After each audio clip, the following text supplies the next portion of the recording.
How's it going, everybody? Welcome to the channel. As always, if you enjoy the video, don't forget to hit that like and subscribe. It helps out, means a ton. You guys get plenty of fun stuff, not just One Piece. We cover plenty of manga on the channel, so stick around, check it out, see if anything else catches your interest. But with that being said, we got to get into it because we have chapter 1039 of One Piece today, and yeah, it was awesome, as always. So, we start off with Momo, and he's still trying to pull Onigashima away from the capital so it doesn't fall on everybody. And right before we go away, he says, is somebody calling for me?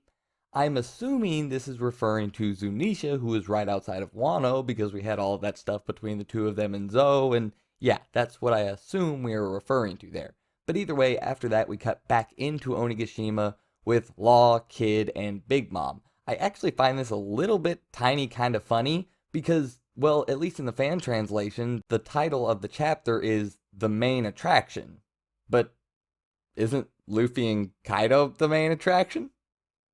I mean, I'm kind of just saying, maybe, I don't know. This could also just be referring to the fact that Eustace Kid, his crew is kind of like heavy metal punk band kind of themed, sort of. So the main attraction, as in like a band on stage, like that, possibly, maybe, I have no idea. Either way, actually getting into it, yeah, Big Mom just got hit by the punk Cornadillo, the big old bowl thing. Yeah, that thing is actually pretty impressive. It's literally bigger than Big Mom in her Bigger Mom form. Yeah, she got slammed into the wall. There's a bunch of beast pirates standing around. Like, did they actually beat her? Hey, Big Mom, please stand up. We are kind of counting on you to beat them. Otherwise, we're screwed. Please? Maybe? I don't know. So yeah, Kid's crew and Law's crew, they're standing around cheering for their bosses. Yay, good job, guys. Yeah, Kid's trying to talk crap to Big Mom about how, yeah, I bet you felt that one. Law's telling Kid how he is just taking the spotlight because he waited for Law to throw out his attack so he could just jump in and take it at the end. So they start bickering back and forth, are not giving me orders, just do this, yada yada yada, blah blah blah. Eventually, Big Mom stands up, and there's some guys over there, some fodder, like, look at her bones. And her arm is just like snapped. Like, it is just right here, it is just hanging down.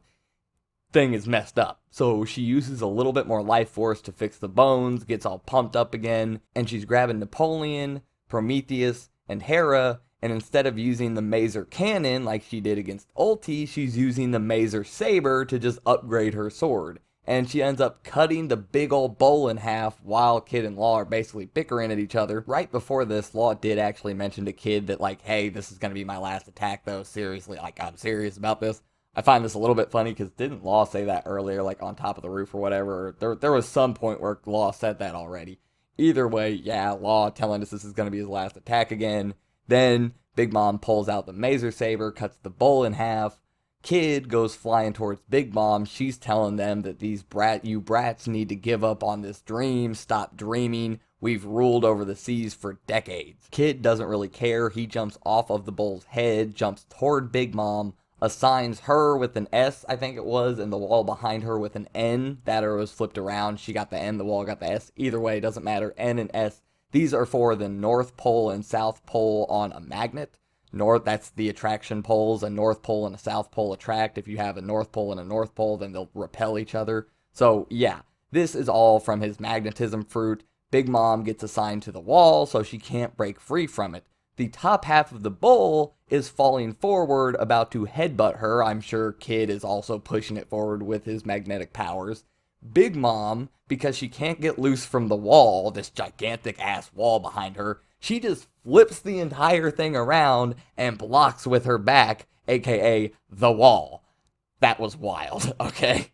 So either way, after this, she tells Kid, like, yeah, you've really weighed me down with this, and then uses her mother's homing misery attack, whatever it was. Yeah, she uses a lightning homing attack, kind of like what Zeus does with Nami now, and threw out Hera as misery, and that just started tracking people down, just smacking the crap out of them with lightning smacks.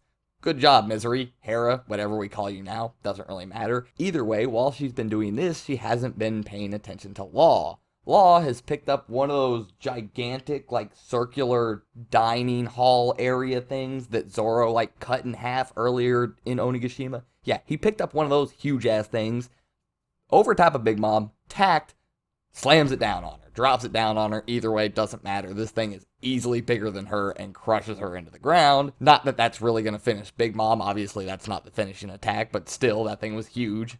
Good job, Law. Even better job, though, because after this, Law proceeds to jump on top of Big Mom's chest.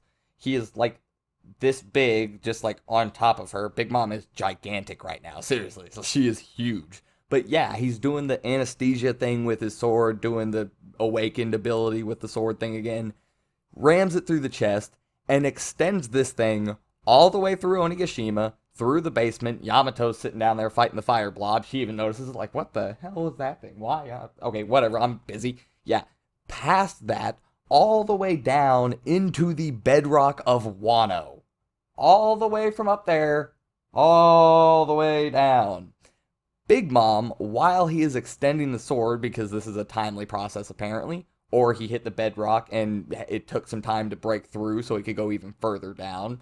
We'll discuss it. Anyway, yeah, Big Mom hockeys up her fists, like full armament hockey, and just starts pounding away at Law while he is sitting there on her chest, like charging up this attack, pushing the sword further and further. So Law sits here and endures this beating, waiting until the sword has gone deep enough, until it is punctured far enough, until he can use Puncture Willie to absolutely devastate Big Mom. I'm assuming the further that the sword went, the longer that Law extended it, the more power it was going to have in the attack, the more devastating the shockwave was going to be. I guess that's the technical inner workings of Puncture Willie.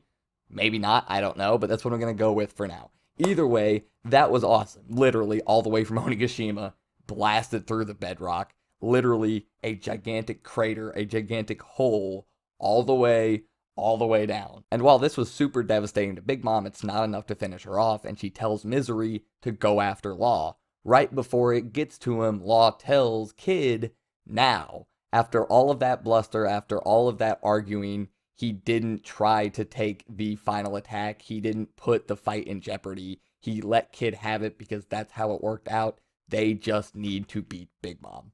So yeah, Eustace Kid pops up with this gigantic metal cannon and just absolutely blasts away on Big Mom. I love the wording earlier in the chapter of the fan translation where Law and Kid were arguing, and Law's like, what's gonna happen after the bull? A big hippo? A big elephant? And Kid was like, I'm not gonna tell you what I'm packing. Like, packing a gun, okay, you get it, yeah, slang terms, funny. That's just from the fan translation. I doubt Oda was thinking of English slang terms when writing this chapter out. But hey, you never know. This stuff might go deeper than you think.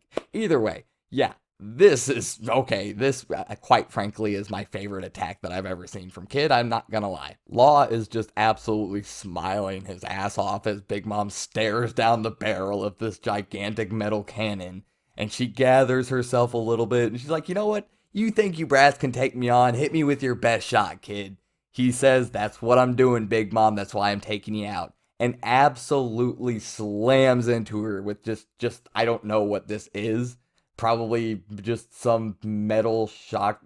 Maybe he used it as like a rail cannon for like scrap metal or something. Maybe there's metal like scrap in there, and he used the magnetism to like shoot it out, propel it out like extremely, extremely fast. I don't know. Either way, this thing's massive, and it absolutely lays into Big Mom. End of chapter. Gotta see exactly where we're going from here. Is Big Mom gonna manage to stand up again? Honestly, it's hard to tell. She's an absolute monster, and she just keeps eating her own soul and coming back and healing bones and getting strong and doing all kinds of weird stuff. So you never know. Either way, this is another impressive chapter for Law and Kid. I think they are gonna beat Big Mom. This might have been the win. Big Mom might not get up from this. Honestly, it's very possible. If she does, Captain Kid might have to finish things off on his own because Law really does look like he's about out of it. Either way, curious to see exactly where things go from here, exactly whether or not that was the final attack, and I'm curious to see who's calling for Momo. Like I said, I assume it's Zunisha, but we'll see. Either way, I hope you guys enjoyed the chapter. I hope you enjoyed the video. If you did, like I said, don't forget to hit that like and subscribe. And go down, tell me your thoughts down in the comments. I love talking to you guys. Either way, I'll see you next time. I'm out.